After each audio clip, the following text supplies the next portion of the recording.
Going dry. Software. Recording in progress. So how are you, man? You look okay here. Beautiful. What about me in my man cave? Yeah, Yeah. me too. How was the new studio? It's amazing. Yeah. I can show you around if you want. Do it for the YouTube version. It's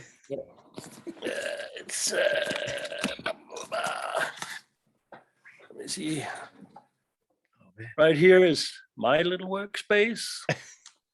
Okay. And I keep all my amps here Nice. and my CDs and stuff. And here the band can sit and complain. And there's a stereo over there, and the dog is going crazy. Hi, Maud. It's actually Maud died. Oh, what? Yeah. There's a bunch No. of guitars. Yeah. Oh my God. But we have a new one. Same breed. Called Berta. But the one you just heard is Emma. She's an English Cocker Spaniel. Oh, cool. And then this is my drum room. Oh man. With a few boxes and some more guitars and stuff. And oh, that looks awesome. And then let me just see. Everything is the wrong way. Over there is an apartment.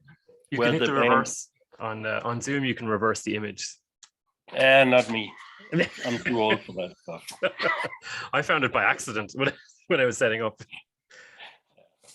It's and then all my stuff and shit. Nice. Yeah, man. It's super nice here. Oh, yeah, I'd love the to room do something. Sounds amazing, and there's a lot of space, and life is good. Yeah, I'll visit sometime. Don't worry. Yeah. Maybe for my solo album. I don't know. We see. Yeah. I have to get singing lessons. It's just so funny because like you're recording drums in a swimming pool for so long, you know. Yeah.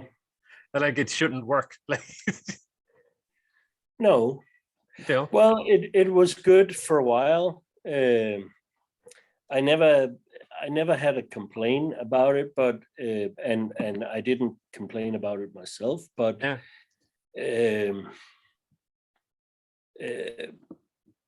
but I'm happy that now we moved to the country and it's quiet outside. Unless there's a drummer in here, then it's not so quiet. There's only one neighbor who started to sell their house, so I guess it's not too bad. No.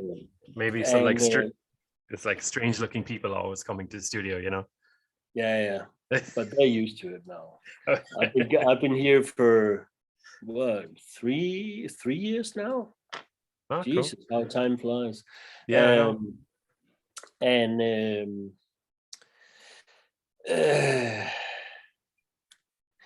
the room that I built is exactly how I want it. Oh, it's nice. like I'm pretty picky. I've been in some very nice studios around the whole world, and I have to say this is my favorite. Of course.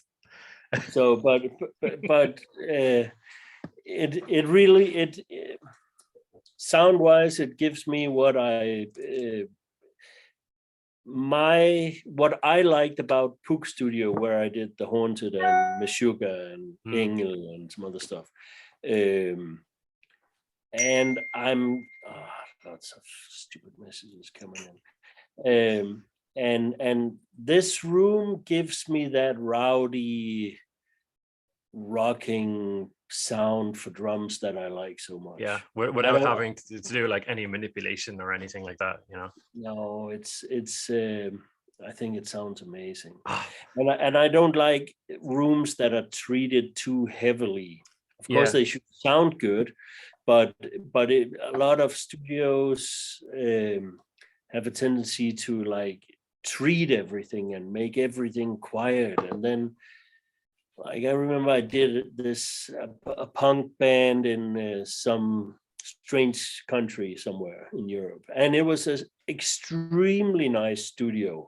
Everything was built just the right way, but when I came home and started to mix it, I just could not make it sound noisy. And this was Oh. a punk rock band. It's Yeah, supposed to be fucking noise. And it's not a nice punk rock band like Green Day or something. It was Oh, like yeah. rowdy punk rock. And it just sounded so nice. I Yeah. was like, "Ugh." You should have This just here, recorded in a pub or something, you know, have them set up and do a live take. yeah, You know, yeah, that's mad. yeah. Because if there's some rooms you go to in a studio, you go in and like it sounds like the sound is sucked out of it when you go in. Ears like Yeah. so a noisy amplifier or drums. I Yeah. don't know. It mightn't work. I'm no expert though. That's why I'm talking to you. Yeah. Yeah. But it's like, when did we do our record? It was like 4 years ago, I think. Was it really? I think so. I don't know. Yeah. That's crazy. How was your global pandemic experience been so far? You know, there's a lot of bands that postponed their albums because they Yeah. didn't want to put out an album that they couldn't tour on. And then about a year ago, I really got really fucking busy, and I've been running like crazy to make up for all that lost time. Yeah. Until now, and it's still pretty good. The quiet times came kind of, you know, if something shitty like that have to happen, then it did actually happen in a pretty good way, because it gave me a chance to finish building the studio and finish all the projects around the house and stuff, to, you know, get closure on all that. Yeah. I'm sure there was like some places in the house and studio that were just like boxes that were never opened, that kind of thing. Oh yeah, there's still some of those. Yeah, same There's here. still, you know, if you come, I can point out some of those things that you might not notice, but I know I have. That's this thing I gotta fix. But if I put a chair here, you can't really see it. That kind of thing. Yeah, that's the same with me. We bought a house 2 years ago, Yeah. so I'm in the middle of the countryside now too. I'm like so far away from everything. It's nice, but like we were still working as usual, so there was no difference for us really. You know, No. there's lots of stuff around here I need to do because she's telling me to do it. You know, here's a list of things. I'll get to it eventually. You know, there's no need for a reminder every 6 months. Yeah. So yeah, that's cool. But like, I'm in a stage now where I'm not really active in bands as much. It's more recording than anything, so it works out kind of nicely, you know. Yeah. So I didn't miss not playing shows or anything like that, you know. No. Which is good, yeah. But I do, you know, I want to play again. Yeah. Yeah, we need some of that, and we need some bands to be able to get out and make some money touring and selling merch, and yeah, you know, all that kind of thing. When the whole thing just gets shut down, and it's like, there's been a lot of support programs for different kinds of businesses. Yeah. But for musicians, it's just been a whole big round of fuck yous all the way around. I guess it's probably the same everywhere. Yeah, I've seen that in every country. It's like musician is the last they're the last people to get any kind of support or anything like that. And roadies, yeah, like sound, front of house engineers and backline roadies and stuff like that. Yeah, and it's horrible. Yeah, I can't imagine. You know, and going on tour now, I can't imagine that either, because fuel everywhere is so expensive. You know, so most of a tour earning will go in towards transport now, more so than it was before. You know, that kind of sucks. Like, yeah. So fuck those guys. But like, how was your experience for World War III being so far? Is it like to what? World War III? You know, I didn't see that coming this year. No, that's fucking horrible. It is. That's nasty. It is. I mean, I wish we could call, what's his name, Jack Reacher, or I don't know, someone is calling here. Don't worry. Hold on 2 seconds. Jeg er lige midt i at lave et interview. Jeg ringer bagefter. Nice. I'll keep that in, keep it real. Yeah. My son calling from the house right over there. Oh, the most teenager thing ever. Oh, fucking Putin is killing me. And I did a couple of Russian bands in the past, and I just cannot believe. I remember I was in Russia when Russia started bombing Georgia. Oh shit.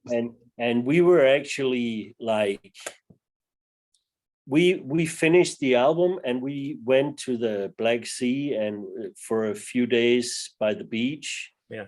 And we would be at the beach looking at all the warships on the oceans. And they were and I was like, but is the war here? And they were, no, it's on the other side of that mountain. And it was like, that's a bit too close. Yeah, and of course I heard about what the war was about from back home. Yeah. And the story that they told me was pretty different. Yeah. Like it's about their news propaganda. And I suppose, you hear that there's a lot of support for Putin in Russia, but of course there is. If all they're telling the people is a bunch of lies and he's a fucking dangerous. I saw during the week a journalist got arrested. She went on TV with a big sign. Yeah. That's amazing. Yeah. We should have more people like that. They should. Well, like, pretty punk rock if you think about it. Or it really is. And that's why we need that, Like the women in Russia are very punk rock. Remember that Russian punk rock band, Yeah, Pussy Riot. Yeah, that was awesome. That's crazy, and like, there's a lot of anti-Russian, sentiment going around, but everyone knows it's the normal people that don't want it, Yeah. Like some bands I know actually toured Russia. There's like a company that like puts you in a van, you go across the country, and some friends of mine were in those bands and they said like they meet people and they say like, don't believe this fucking movie version of Russians that you see out there, that we're the same. It's always the way everywhere, I guess. Yeah. I don't really know too many Russian bands though. No, they the ones that I worked with sang in Russian, and that pretty much puts a limit to it. Yeah. There was one band I know called Flymore, and they sound exactly like, and they look exactly like Korn. I mean, okay. So, but they supported Korn when they played in Russia. So can you imagine being Korn and seeing like the Russian mirror version of yourself playing as your support band? That must have been really weird. I worked with a band called Amatari from St. Petersburg. They were pretty big. Like they would play to between 4,000 and 6,000 people when they played Moscow and St. Petersburg. Yeah. And they would tour all of Russia. Like get on the train and go for 9 hours or 2 days that way. To play in whatever. The lads were the same. They were in a van for like 12, 15 hours road with snow everywhere. You're not touring in a van in Russia, let me tell you. No, you're not. No.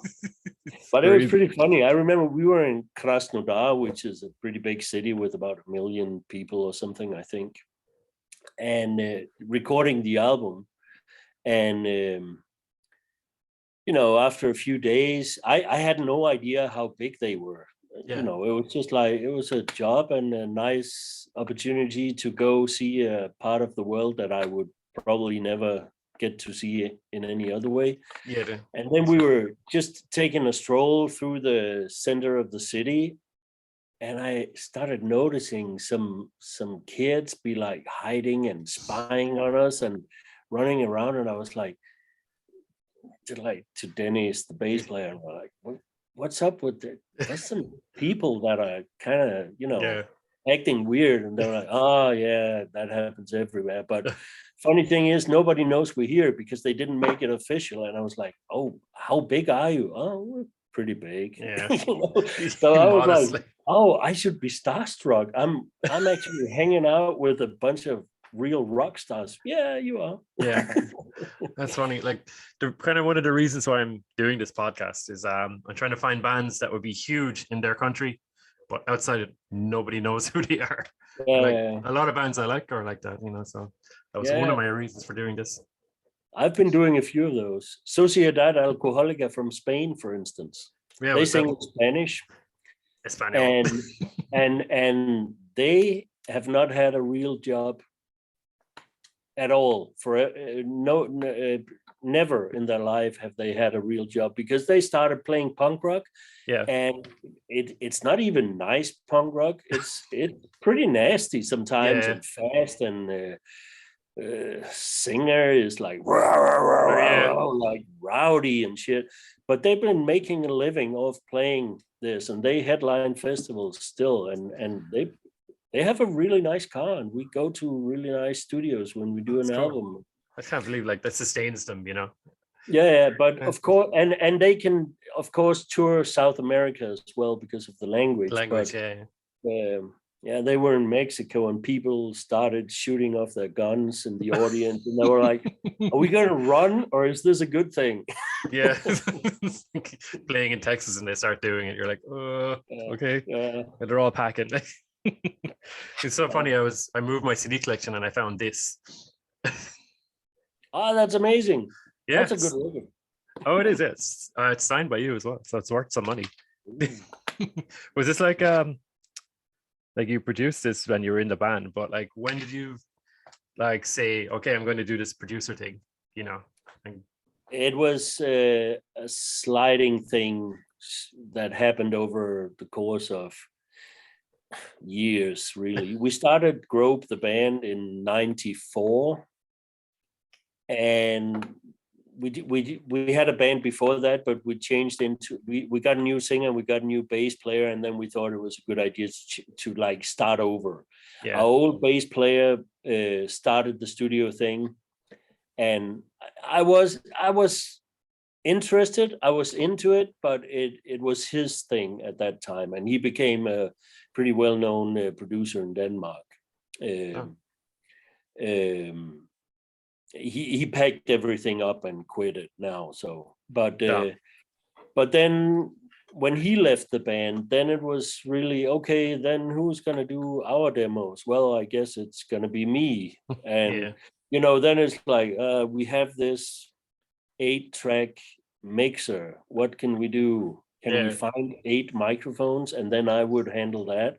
And then it came out sounding sort of okay, not really, but you know. And then some friends, like our backline guy had his own band, and then they asked me, could you maybe do the same for us? And did that a few times, and then I did that a couple of times, and then some band was like, we want to put in an extra $10 so we can go to a studio. And then we went into the studio, and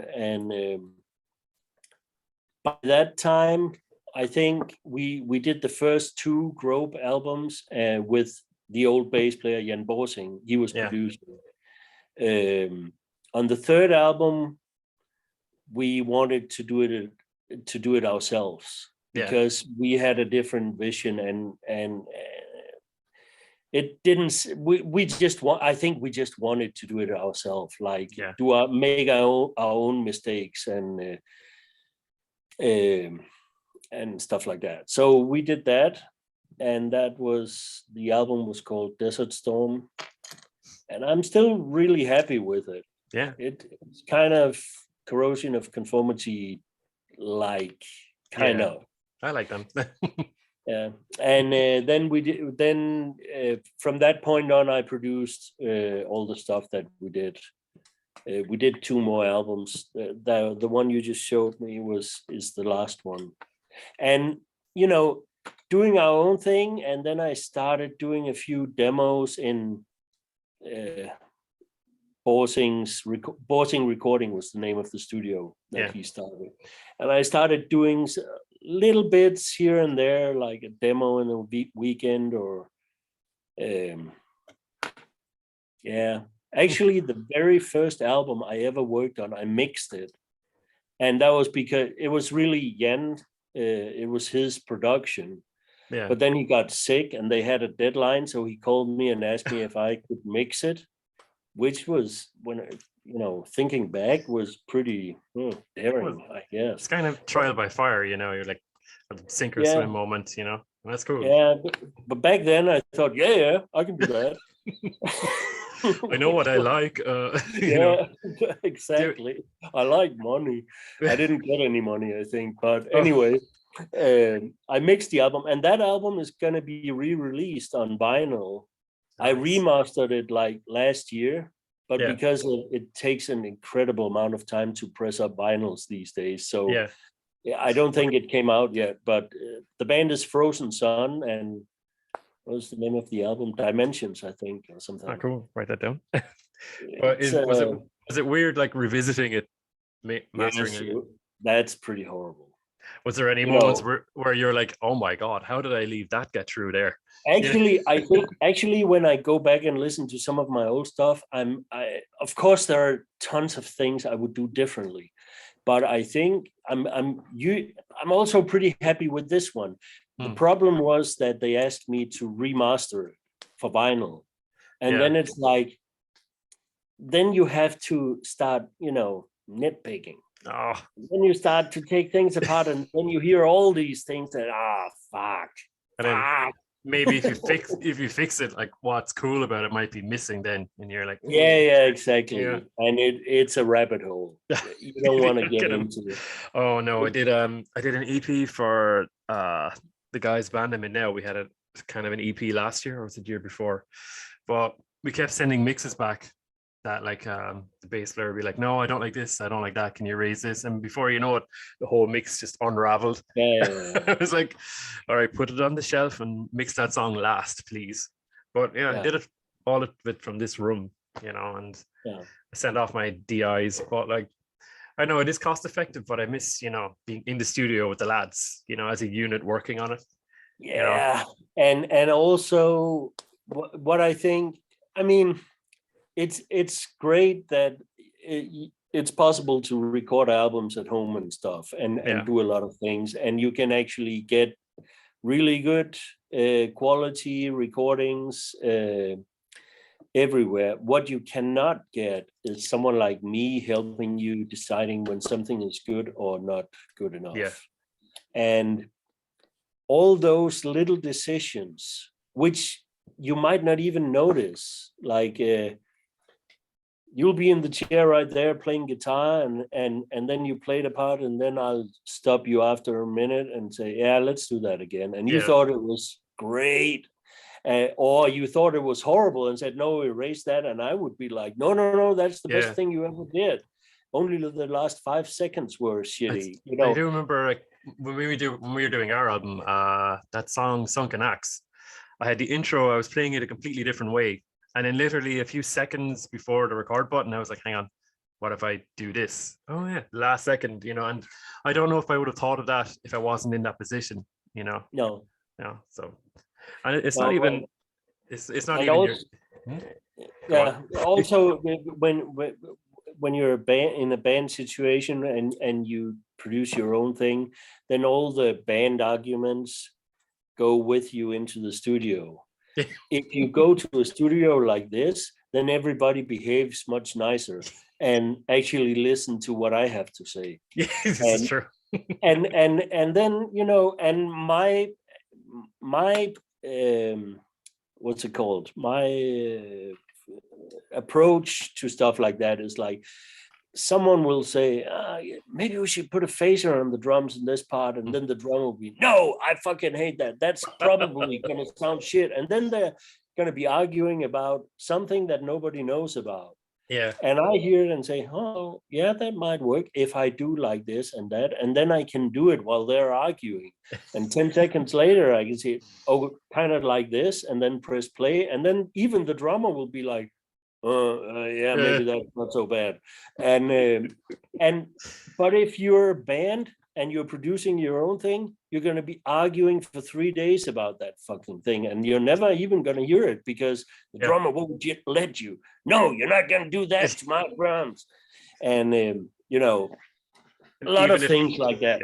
Even if the band if the band if they get their way and get all the bits that they want, like, average person's not going to say, oh man, I like that thing you did with the drums there. You know, did you fight for that? Nobody's going to say that. You know? No.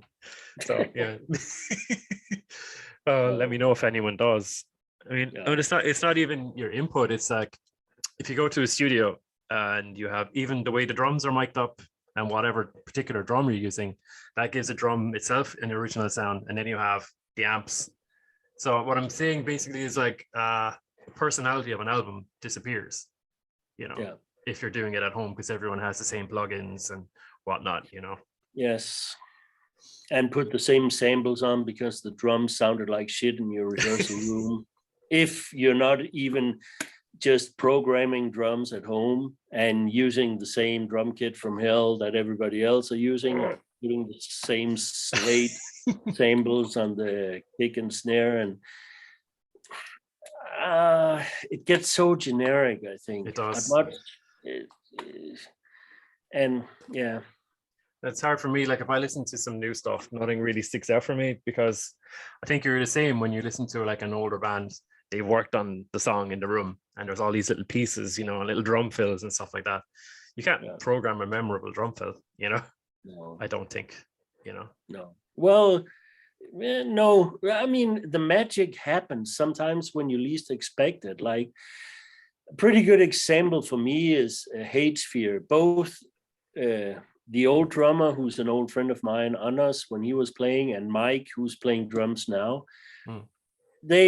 Mike is such a big fan of Anders. So when he joined the band, he was just trying to do everything like Anders is doing. And now Mike is an amazing drummer, probably because of that. Yeah. Because he will not put all kinds of rules for himself. He'll just like hammer away. And then we'll take like 3 or 7 different takes of a song. And in the end, we'll maybe have 7 different drum fills for every drum fill in the song. Yeah. And then we'll go through it and sometimes, of course, it's a part of the song and it has to be sort of the same. But then you listen to the first one and that's good. Then but you check the other one. Yeah, it's also good. The third one, oh, the fourth one was amazing. It's the same thing, but it's not the same thing. And that's what you cannot program, because that's just some random thing that hit him that changed the timing slightly and the way how hard he hit the drums, that just made it sound so much better. And if he's playing something different, then you get something like divine intervention, you know, like lightning strikes and then something incredible fell out of him and you got recorded it. But I love that. Yeah, I do too. I'll give you a little secret. On when Anders was playing drums, but also when Mike is playing, sometimes on one take they'll start the drum fill like a bar earlier, and on the other takes they'll start a bar later. And then you have 2 amazing drum fills, but they're not played at the same time. But then you can like get the beginning of the first one and the end of the second, so it's like twice as long, and it's like even more Slayer than Slayer, and it's just amazing. We did that a few times. Nice. It's awesome. That's awesome. And like another thing about studios as well, what I like to do is I like the making of documentary, you know. I don't think enough bands are doing that anymore. You know, there was a golden age there where maybe between 2000 and 2010 maybe, where like you buy an album and then there's a DVD with it with the making of it, and like you know, every band I've been in, I've always made sure there's a camera in there, you know, we get some sort of footage together, you know. And I think that's missing, and maybe bands should have been doing that during lockdown. They should have been going through their archives and putting stuff up on their YouTubes and stuff, you know. So although our documentary is up on my YouTube channel if you haven't seen it. I did actually the other day. Oh, really? When you wrote me, I noticed that you put a link there, so I went and saw it. Yeah, that was my lockdown project, just digitize all my footage and get back to it, you know. That one in France with my old band, my God, it was the most random couple of weeks, but it was cool. It was cool to look at, and all the guys were like, oh my God, I've forgotten most of that. But you know, it's a thing that would never happen unless you go there, you know. And all these funny moments. But Cool times. So I was trying to think of the first time I noticed your name on an album. I think it was Mnemic's first one, Mechanical Spin. I remember the first time I heard that, it was just like, you know, but like it was the first time I heard a band that had that kind of Meshuggah polyrhythm kind of riffs in there. But like, what was that like tracking that? Do you remember doing the first one? Yeah, I remember some part of it. First of all, Brian is an amazing drummer. Everybody are amazing in the band, but Brian is really an amazing drummer. And I can honestly tell you that everything you hear on those albums is Brian playing. It's not me fixing him. Everything is how he played it. And even the sounds are his drums. I remember using a tiny little bit of sample on his bass drums, but not in the way that you would usually use it, where you get all the click from it. This was more a case of getting a solid low end. So it was more like a kind of thing. So and Brian didn't want samples on the drums. So I would, when I felt like I had to use it, I would sit him down and then I would say, okay, this is how I'm using it. Can you live with that?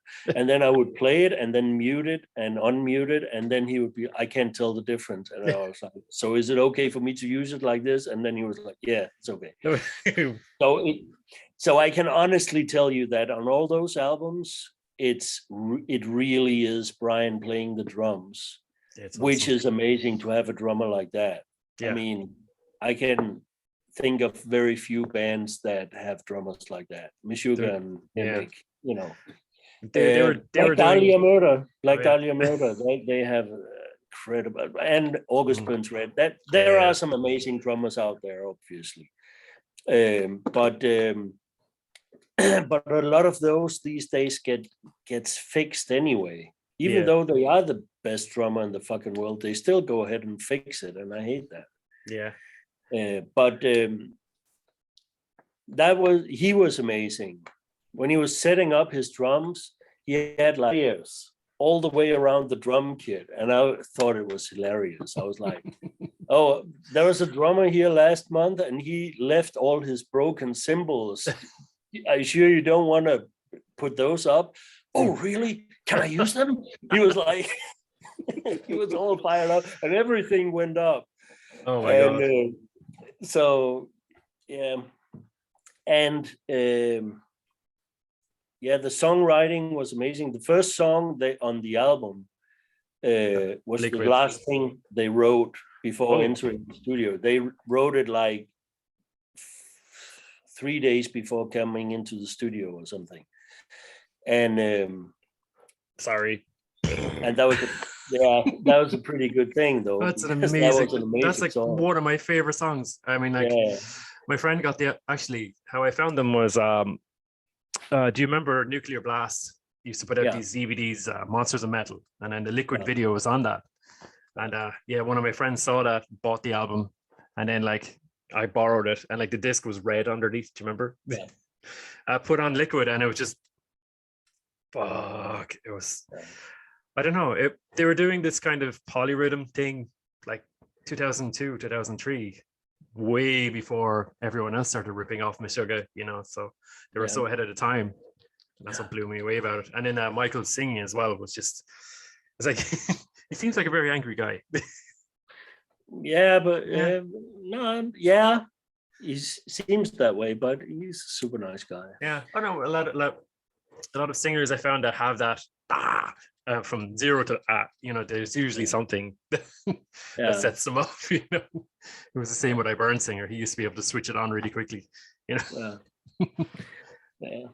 But they were an amazing band. They were, and I feel bad that it sort of went south. That you know. All of a sudden, they didn't really get the tours. I don't really actually know what happened.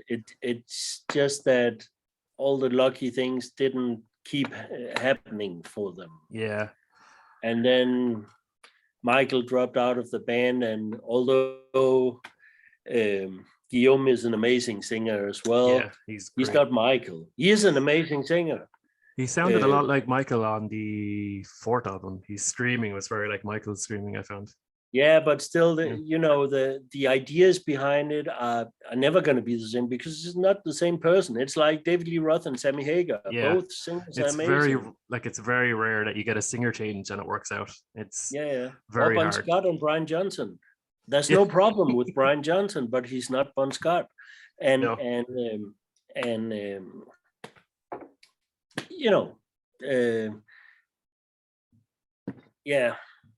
I guess it happened for a reason or something. Yeah, I know. I'm trying to think of when would their peak have been. Maybe around between Passenger and the fourth album, I think. I didn't see them as prominent on stuff after that.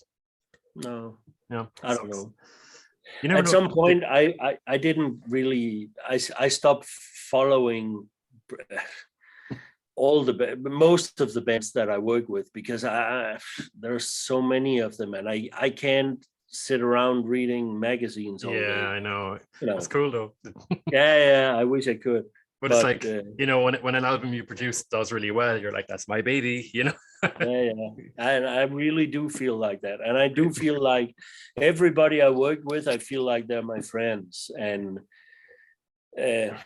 even sometimes I work with bands that I never get to meet from Argentina or whatever. But I know if I'm in Buenos Aires one day and I need a place to sleep, I know I can always look up in my address book and find a place to sleep. It's the same in Ireland. You can just stay in my spare room here. I live right in the middle of the country. Yeah. So everything's close. Here's something funny. In the next month, Prince Charles is staying in like the town near me. Okay. And I don't know what they're shutting down the whole fucking town, and like everyone within a mile radius of where they're staying is being like vetted by the police. Okay. But it's like a foreign prince is coming. What's nobody cares. Nobody gives a shit. Like. Oh god. But what other band? I suppose I have to talk about Ektomorf at some point. Yeah. I didn't see them do much in the last couple of years. Do you think they'd be doing they changed labels. They're with Napalm now. We did an album. What is that? 2 years ago now.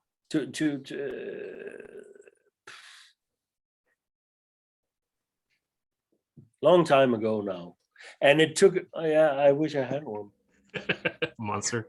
But I don't have my tea. It's in a cup now, not a glass. Yeah, but we did the last album here in this studio. We've been doing a few albums in Hungary in his studio, but then after I built this, they came up here to do the last album, and it took a really long time, like a year before the album was put out, I think. And then they did some touring, but then the COVID shitty thing happened, and that kind of puts a stop to everything. It did. They started writing again, and I think we'll be doing a new album hopefully sometime this year, maybe, if he writes fast. Well, he writes fast. I can't believe his work rate. It's like in the space of 2 years, album tour. Faster than anyone I've seen do it. But he took a long break after the last album. Like now it was about touring. He didn't want to do any writing, and so. But now I think it's usually just a question of getting started, and then things start to pour out of you. Yeah. So. I found like the last album was really different for them. Yeah. It was very like a lot of it was very technical. Which is not usually what you expect from Ektomorf. And very trashy as well. But what I've always liked about them was that they would have like really simple riffs, but they'd be heavy. You know what I mean? If you're in a field watching them in a festival, you're like, whether you want to or not, and that doesn't come easy, So for him to just effortlessly put out song and album after that, it's really cool. Yeah.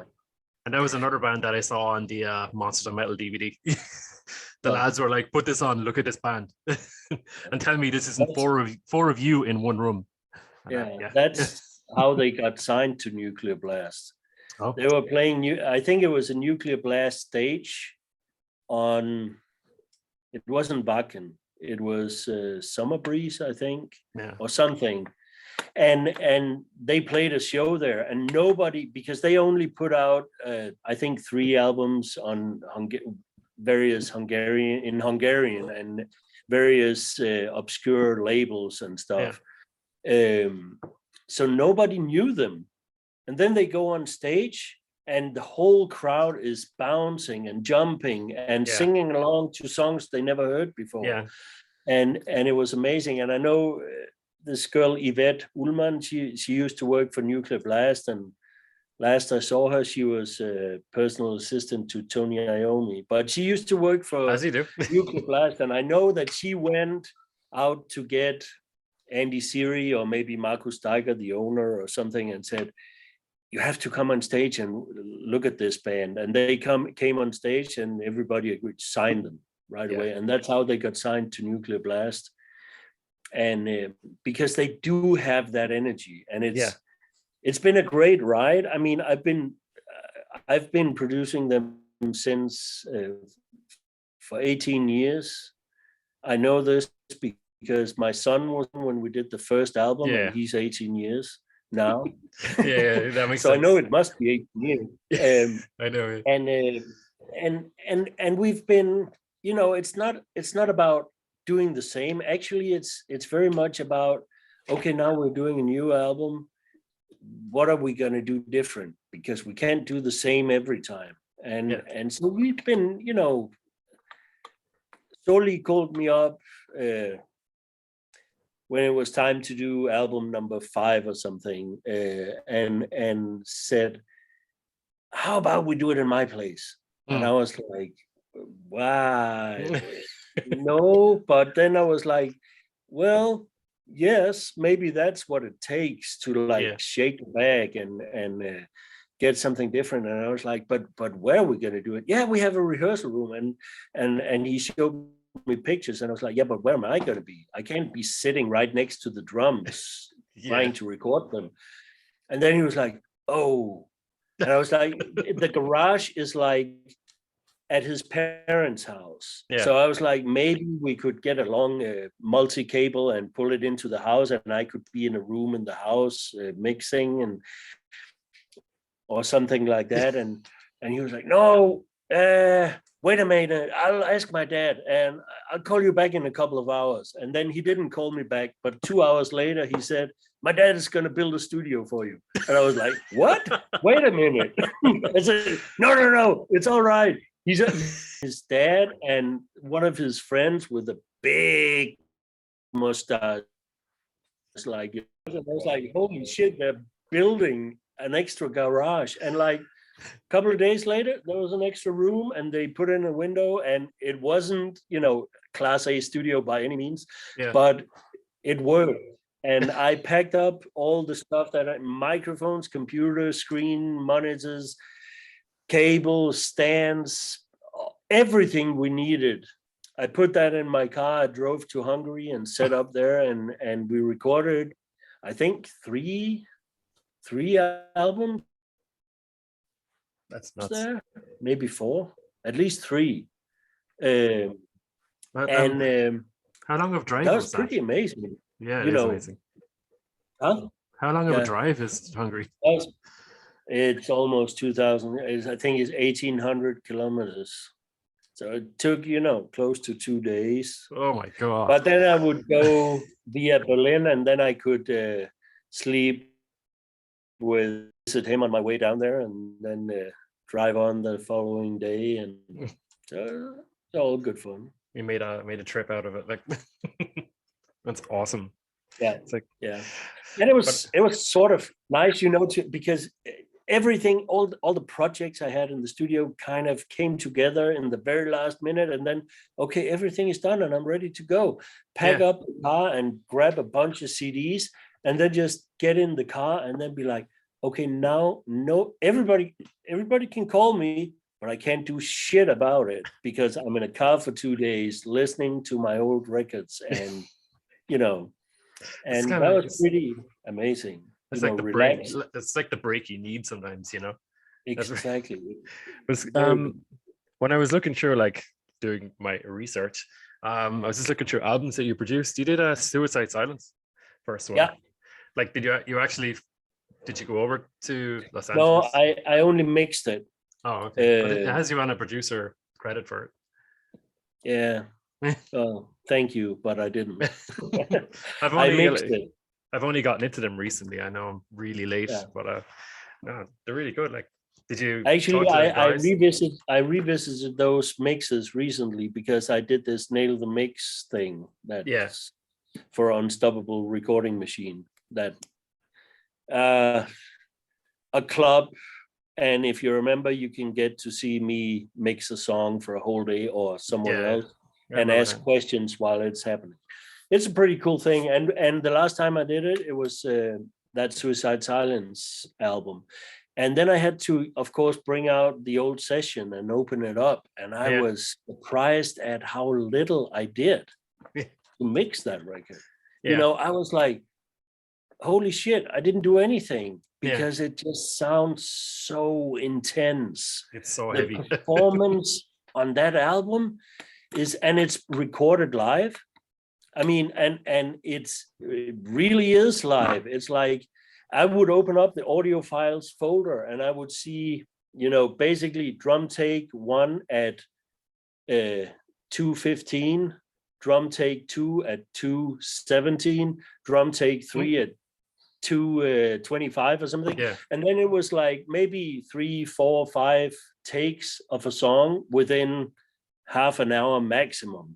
And then they would be pieced together and I would see it in Pro Tools, like all the tracks edited together, like, okay, the first verse and chorus was best from this take, and then we take the second verse and chorus from the next take, and then back to the first take, stuff like that. But it was very simple, everything recorded live and then pieced together in really big chunks, and no micro editing, none of that shit.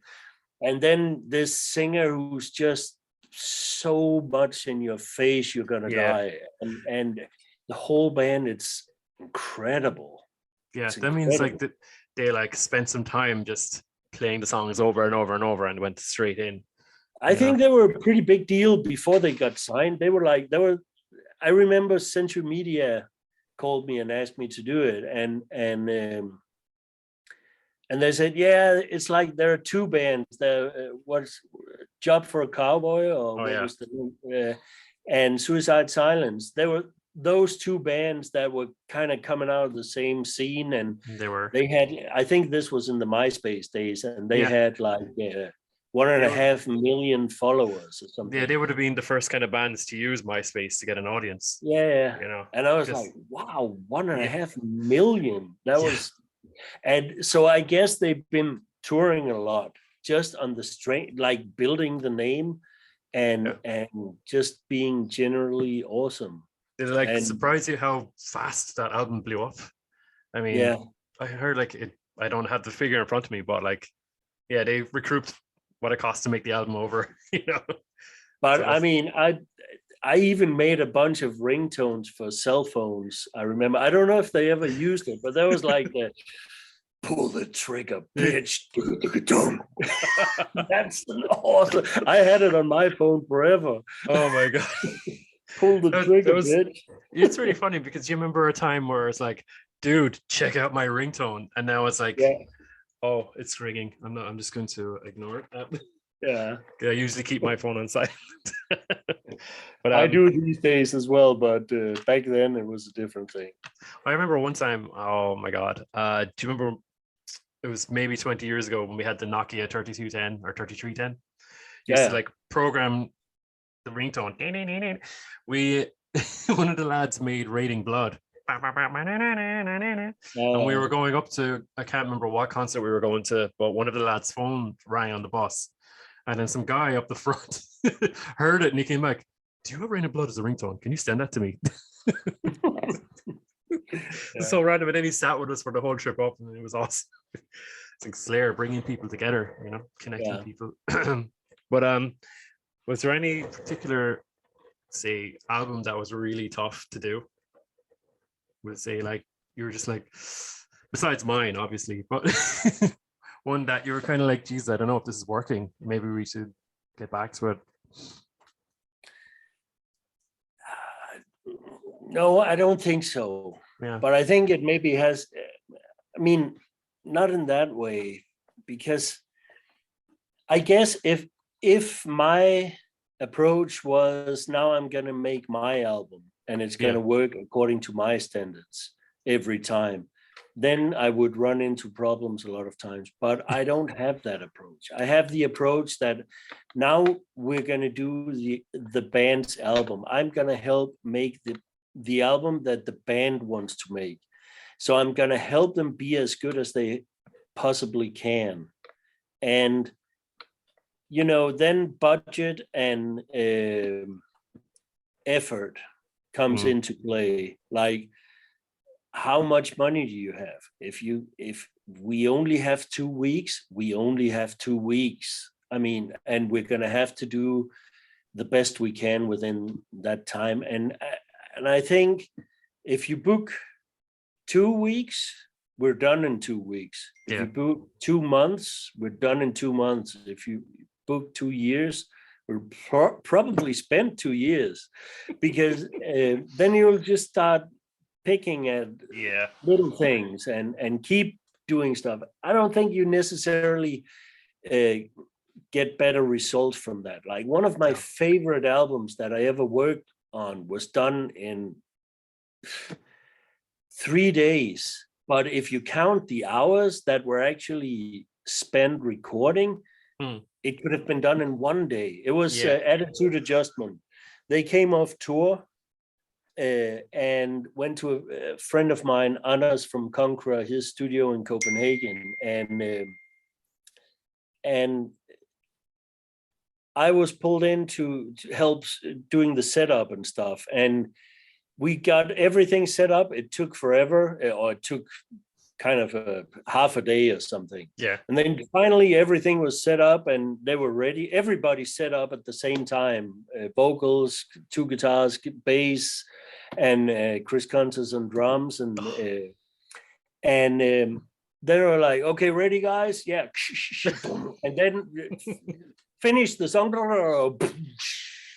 And before the cymbals were even quiet, Chris was like, oh yeah, took up the set list from the shows and be like, what next, guys? I want to play. And I was like, oh, this was the first thing we recorded. Shouldn't we like try get another take, or let me at least check the files to see if everything is working how I think it should be working, or what?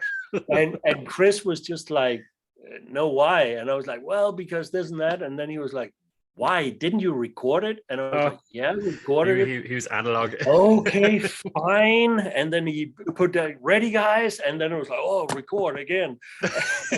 Shotgun. And then he was like, shh. And they played it one more time, and then this was definitely it, he would tell me. And then we would move on to, and I think for the first 3 songs, he would do 2 takes. And after that, he would only do 1 take. I mean, if he made it to the end of the song without falling off the chair and breaking a leg or something, it was a take. And afterwards, they re-recorded the bass and the guitars, but I wasn't there for the final day of recording. And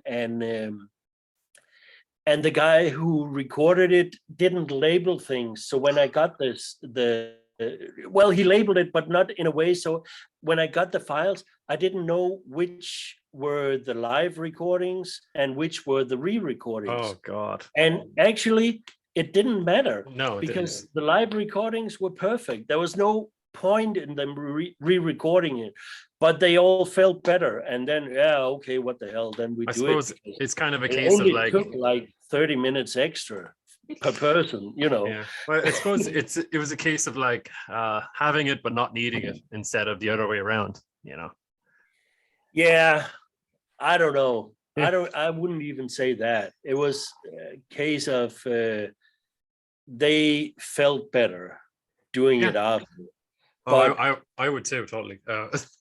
Knowing but on some of the songs on that album, I couldn't even tell you if it's alive or it's a re-recording of it, Nice. because I would just go through those takes and pick the ones I liked better, and they were all pretty good. And the energy on that album is just crazy. I love that album. It's amazing. I'll add that to my list now, writing that down. That's awesome. Did you see Chris play with Machine Head in the reunion? No, because I couldn't make it to Copenhagen, and then they came back and they were going to play Aarhus, where I used to live, which is close by where I live now. Yeah. But then COVID happened and everything got canceled. Yeah, that was So one I of the didn't last get to see concerts it. I saw. Yeah, it was amazing. I kind of wish they did Burn My Eyes first and then the rest of the set, because by the time it came along for the Burn My Eyes set, I was like, I'm not able for this. You know? Yeah. But I don't know how they're doing the setup now. I mean, are they a 6-piece now, or what's going on? You know? I don't know. Yeah. I don't know. Yeah, you know, when they go back on tour, I guess. Yeah. But what do I have? But you've been doing a lot of, say, mixing for Dir En Grey. How did that connection happen, meeting that band? They Reputation? wrote me like 20 years ago or something, and asked me to do a test mix of one song, and I did. I had no idea who they were. Oh, really? And I remember this was agreed on in May or something, in the late or early spring or something, and it was just in my calendar. And then I was in Russia doing the album for the Russian band I mentioned before, Amatri. And I was in the shitter one day, and there was an old Kerrang magazine, and I started going through it. And then there was a whole, I think maybe even 2 pages about Dir En Grey. And I was like, hold on, I know that name. Yeah. Isn't that the band I'm going ding. to test mix for in a few days or something? And I was Yeah. like, they get 2 pages in Kerrang? And I was like, Yeah. holy shit. And they loved the mix. And then I think I mixed pretty much everything for them for the next 10 years or something. And they have a shitload of side projects. Sukekio. I remember you mixing one of them while we were there, the singer's one. Yeah. Sukekio probably. I did a few. I did an EP for them last year. But the drummer also had a side project, and I think maybe the bass player.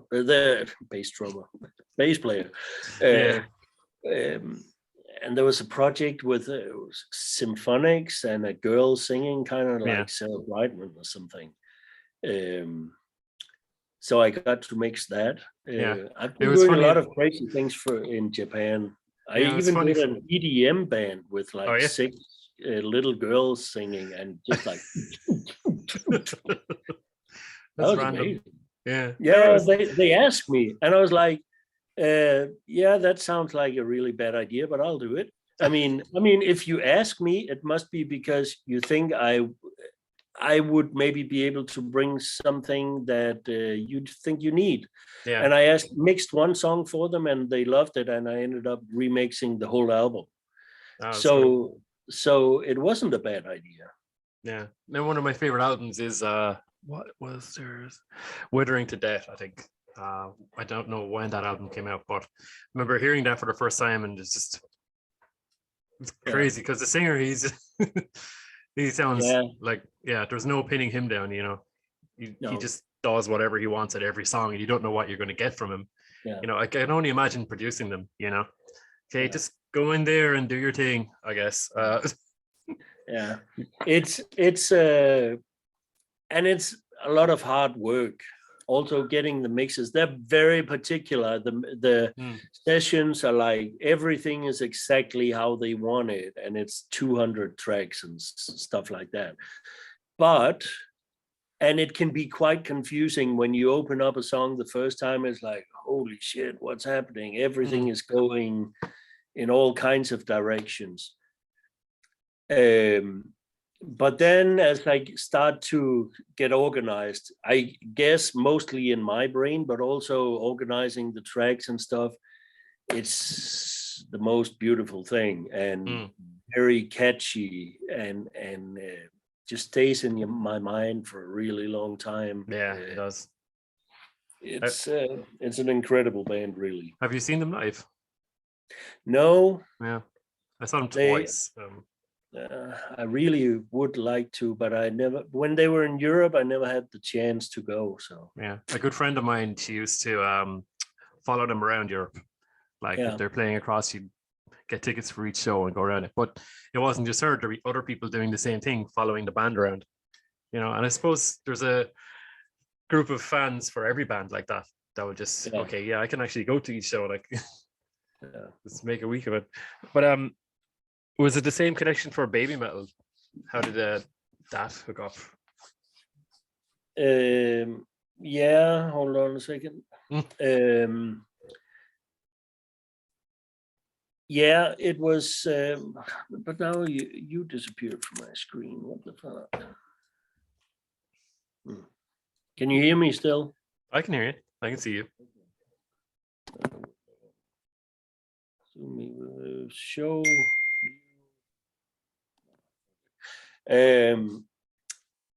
Yeah, it was all the communication with Dir En Grey went through this girl Nora, who lives in Germany, I think, and she's tour managing for Dir En Grey, or she was, and she did all the translation. So they would write her, and she would translate and write it to me, and then I would write her back, and she would translate and stuff like that.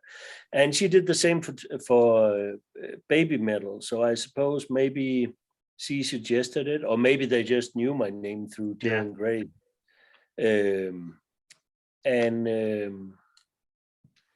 I can't remember how that started. I think they asked me to mix a show. Maybe the live DVD, but maybe.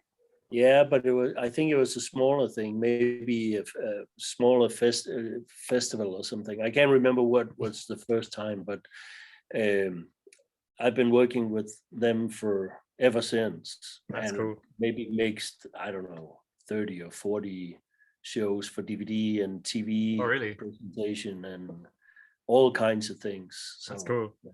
That's like, I heard the band, like the musician, they have their own band. I think they have more bands, actually. Yeah, it's always the way. Yeah.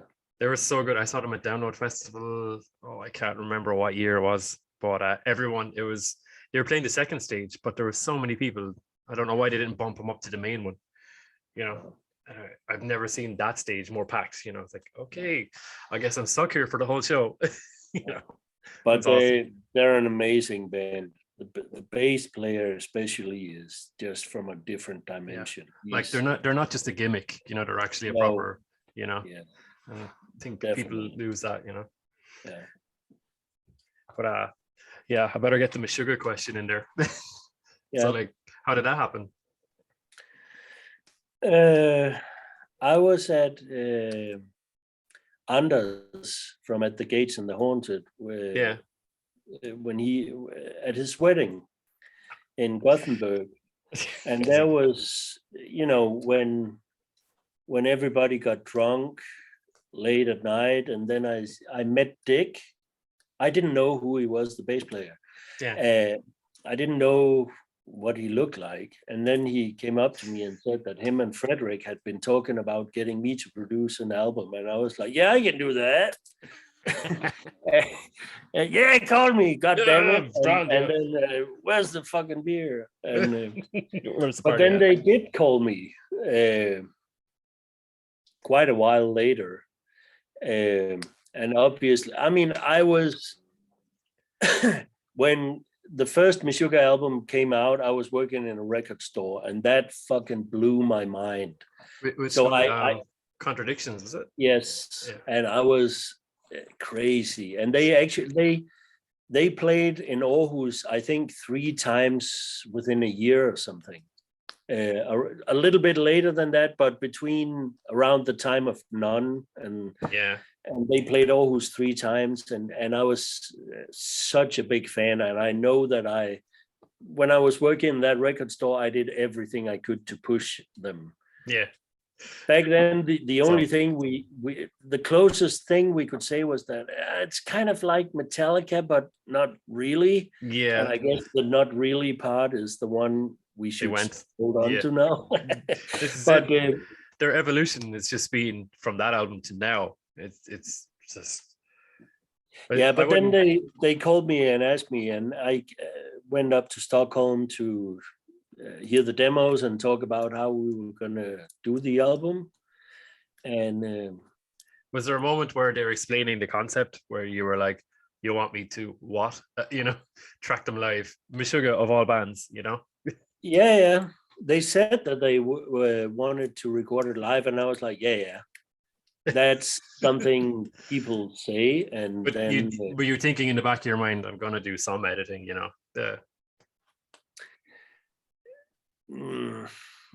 No, I mean, for me, it's the same. It doesn't matter which band. I'm not gonna chop everything up under a microscope, no matter. I mean, if it's needed. Yeah. But see, the thing about Meshuggah is everybody knows they're all extremely good. When you're as good as they are, it's because you hear little differences. You hear the smallest things. Because if you're not able to hear the smallest details of your playing, you're not able to fix it. Yeah. Like in your brain, in your ability to play it. And so, of course, they're really tuned into doing everything, and everybody in the band are like that. They're all amazing in their own way. And then it actually takes a long time. I mean, most people would be happy with the first take, I'm sure.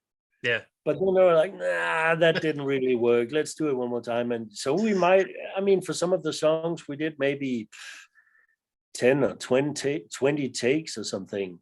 And then it would usually, when we were like, okay, I think we have 2 or 3 good takes, we would go in and then listen. And usually a song would be pieced together between 2, maybe 3 different takes, like parts. There's no real editing as far as Beat Detective and chopping drums up and making them fit to the grid or anything. There's none of that shit happening. It sounds like it. It's people playing everything. And when we use the drums as that's what we were listening to, piecing takes together. And then afterwards the bass would usually be perfect, because Dick just never plays the wrong note.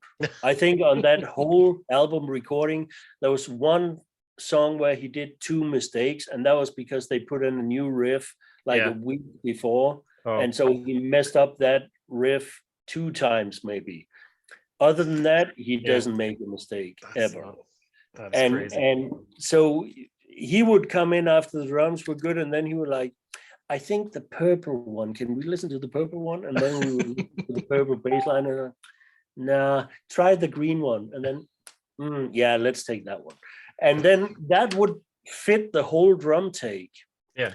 And then we would record the guitars afterwards. There are 4 guitar tracks of Frederick, which was done pretty much playing the song from start to finish.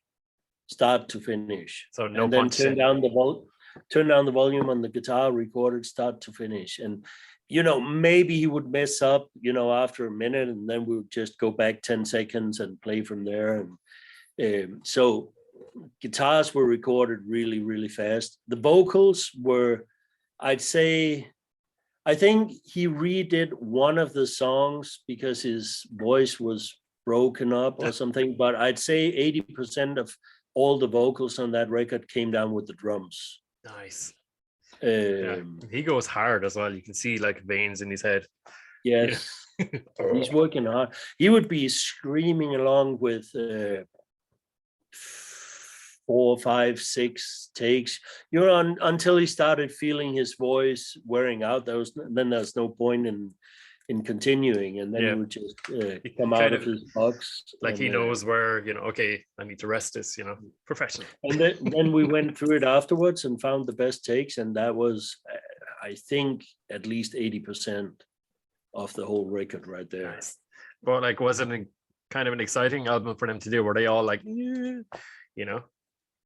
because like it was new for them, Yeah, it was, and it sounded different. It was. I'm very happy to get to make that record because I prefer Meshuggah sounding like that. Yeah. I mean, as good as Bleed is, I'm not going to argue with that, but I do like. There's a different, I don't know, texture or ambience or whatever to that album. It's just very different from Meshuggah, and I think it has a really dark and really kind of melodic touch or jazzy melodic touch to it that I really enjoy. I think that album is amazing, and it is. And it was amazing being part of getting that to the public. Hopefully it'll do it again. I mean, I've heard a couple of songs from the new one. It seems to be of a similar kind of vibe, very dark, very that's cool. Yeah. Oh yeah. So what else have we? So what are you doing at the moment? What's next?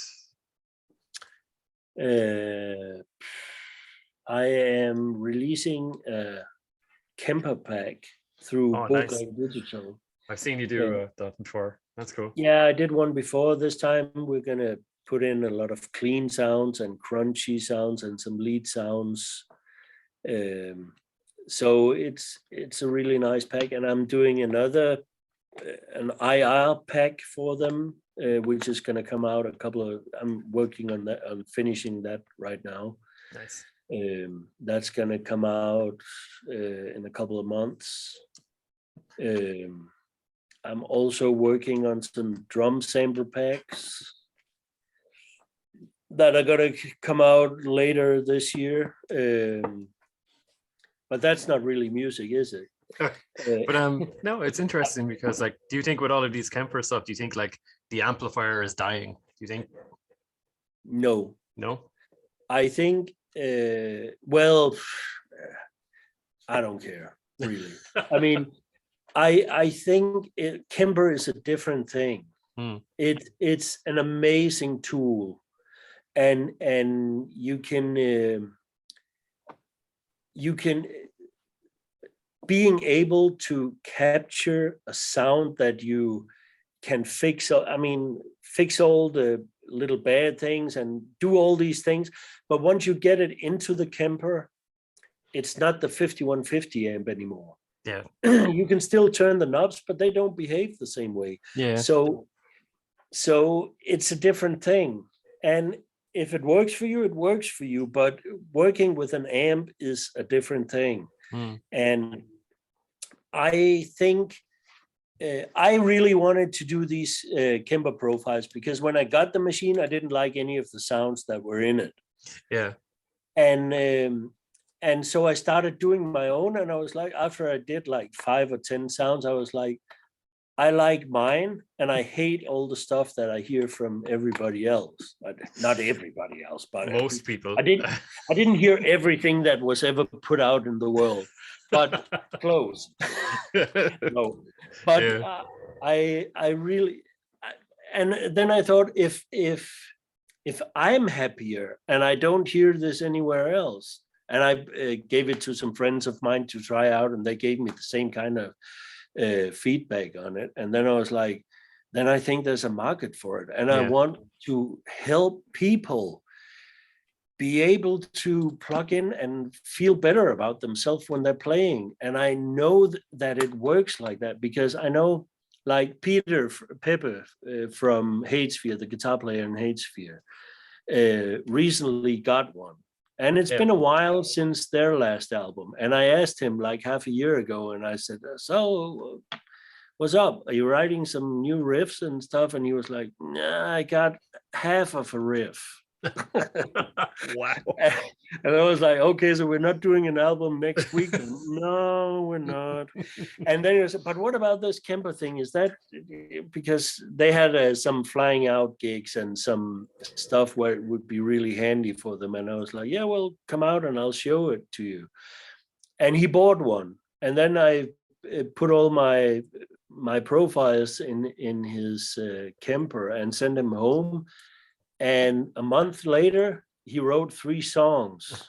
Nice. So I'm like, oh, maybe what I get out of that little story, let me tell you, is that he got inspired.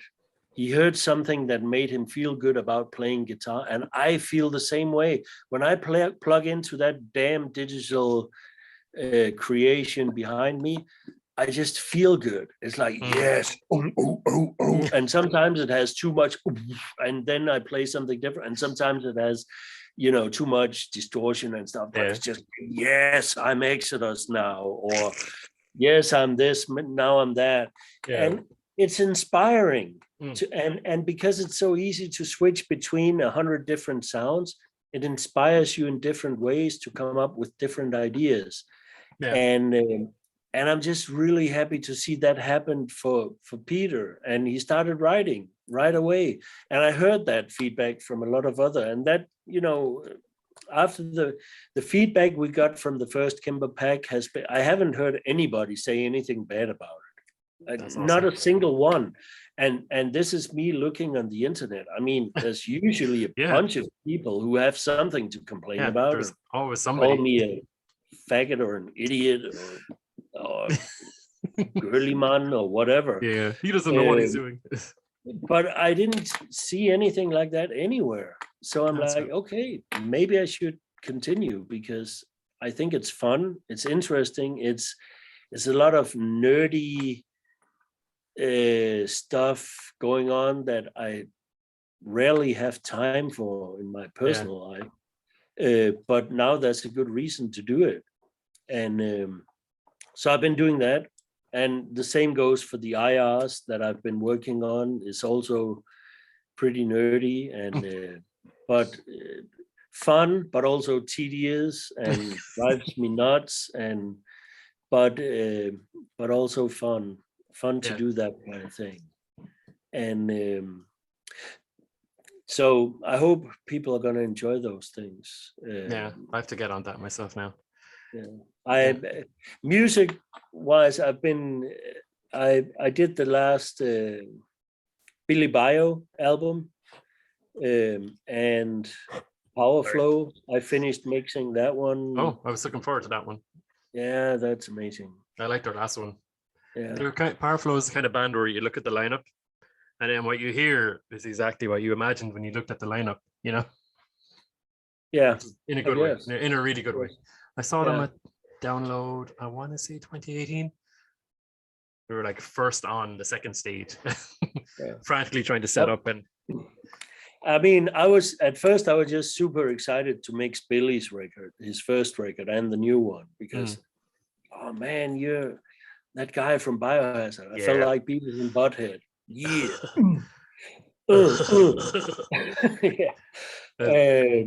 And now I get to mix a band that also has Christian from Fear Factory and Sendog. Holy shit! Yeah, I know. I mixed Ice-T.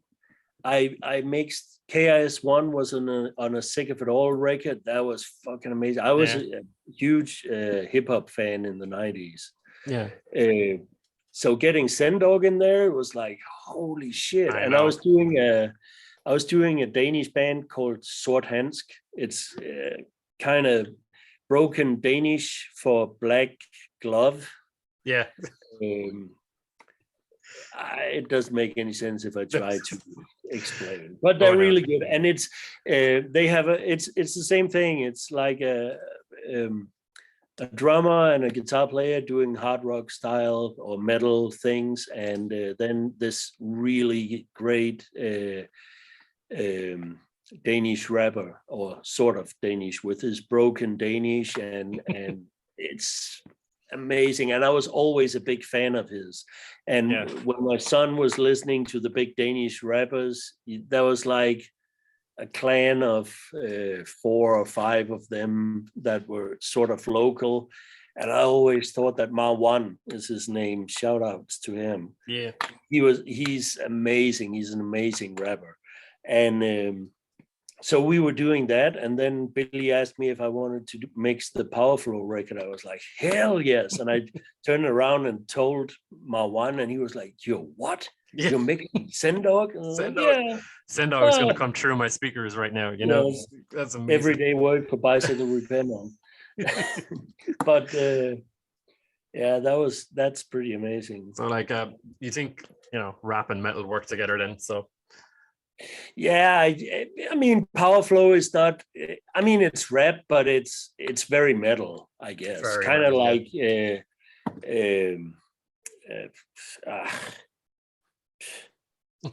the other band, Ice-T, Body Count. Yeah, Body Count. Yeah, is way more. Is not really rap. It's just like metal and Ice-T being Ice-T. You know. Yeah. This is Ice-T shouting. And so yeah, but I do think all kinds of music have a right, and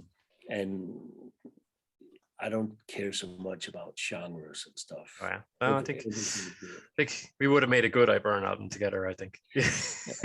Yeah, definitely. And I did I mixed the Violence EP recently, cool. Which was a pretty big deal for me because I mean, I'd say Bay Area thrash, Exodus, Metallica, Violence, Testament, all that stuff ruined my life, and now it's my chance to get back at them. And that's true. Violence made a really great album. I hope I'm going to be involved with the album as well when they get. I'd say well, if you so for some consistency, you know. Yeah. It's funny that you said Metallica. You still get to see them at the side of the stage. That's right. Yeah. Yeah. Last time he told me that he gets to watch Metallica from the side of the stage. That's great. Like for literally anyone that's slightly into metal to have someone say that's crazy. Like, yeah, I get to watch them from the best seat in the house. Like, no, yeah, it's not really the best seat in the house though. Well, it's one of them because you have the band here and they're playing that way, and you have the audience here and they're feeding a lot of energy that way, but you're over here looking at it. You're not part of it. You're looking at it. It's true, but it's nice, and you don't get pushed around, and if it's raining, you're dry and stuff like that. Yeah. But you know, I remember seeing Heaven Shall Burn with full force. Yeah. The year when everything drowned in water. And I remember being up there on the side of the stage, and I was with a friend of mine, and I said, we should get down in front because that's where the energy is. And he was like, yeah, okay, let's go. And then we looked out and the rain was horrible. I don't know if you ever heard about that show, but they had like, I don't know, 20,000 euro worth of fireworks that just washed away. The power cut out from the main PA, and then the lights went out, and then the back line went out, and it was pouring, and everybody was there. Everybody in the festival was there. Nobody left. They were going on for like close to 2 hours, and nobody left, and it never stopped raining, not for a second. And it wasn't just like rain; it was like big ass rain. Yeah, and that's the most incredible thing I ever saw. I mean, they felt like, it was a shit show because of the rain and all the fire was lost, and I was just like, yeah, but the audience you have is the most dedicated audience I ever saw in my life. Yeah. I mean, I would never have been in front of that stage for 5 minutes in that weather. Like, and there was like probably, I don't know how many people are at full force, 30,000 or something. I remember the opposite happened. Well, not the opposite, but one of the last download festivals I was at. Usually it's a good weekend. The first day, it just started pouring when Alien Ant Farm were playing, and then everybody left to get like, you know, rain gear and everything, and it didn't stop for like 2 days. And then like I think it was 2019. Was it 19? Yeah, went to again to download, and Thursday it just complete washout. So we said no, we're going home. We bought these tickets for the festival. We're not. No, I'm too old for this shit now. I remember I was at Roskilde Festival once, and it was one of the most rainy ones, and it wasn't when shitty. Pearl Jam played, was it? No, I think it was before that. Iron Maiden was playing. I remember they were playing Saturday night, and the festival was still going on Sunday, or was it Friday? Anyway, I was there since Wednesday or Thursday or something. It was horrible. The water was everywhere. And then and there wasn't that many bands that I wanted to see, and I kind of wanted to see Iron Maiden, but it was like there was nothing I wanted to see that whole day. And they didn't play until I think 8 o'clock, or let's say 8 o'clock or something. And then finally I was with a friend, and then finally at 3 o'clock or something, we were like, no, I don't want to do this. Let's pack our shit up. And we packed everything up. We went to the train station, and back then we didn't have the big bridge in Denmark, so that trains can go all around. You had to take the train for a while and then the ferry. And that meant that after 5, we packed everything up, walked to the fucking train station, got there, and then they said there's no connection until 6 o'clock tomorrow morning or something. The last one was 10 minutes ago. And we were like, okay, what are we gonna do? Are we gonna sit here until in the morning? And then we heard that Iron Maiden got postponed an hour because of the rain. Yeah. And they were like, okay, we can actually make it back to the festival site, set up the tent, go see Iron Maiden, then go to sleep, and then get the train tomorrow morning. Then we went back, set up the tent, and while we were finishing setting up the tent, I could hear Iron Maiden playing. And they'd been going on as scheduled. So I missed like, I don't know, 50 minutes of Iron Maiden and only saw like 3 songs or something. It was killing me. That's nasty. It's funny, like anytime Iron Maiden play Donington, like it's beside an airport, East Midlands, but like Bruce flies that plane himself. Eddie Force One, and sometimes like you could see the plane when it's on the ground if you're flying in and out, and that's pretty awesome. Your singer's flying your plane in. I don't know I don't know if I trust any singer in any band I was with to fly my plane. Sorry, lads. Yeah. So this is a sick conversation, bro. I hope so. We kept saying that for months after that session, like unironically, like just worked this way into my vocabulary. Sick, bro, sick. But man, thanks for doing this, and hopefully talk to you soon. Yeah, you're welcome. Excellent.